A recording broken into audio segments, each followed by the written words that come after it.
Hi everyone, today in my this video I'm gonna show you how you can manage app permission setting in your device Oppo Reno 9.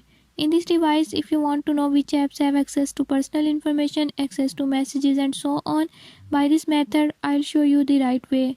Before I start, if you are new to my channel, don't forget to subscribe and press bell icon.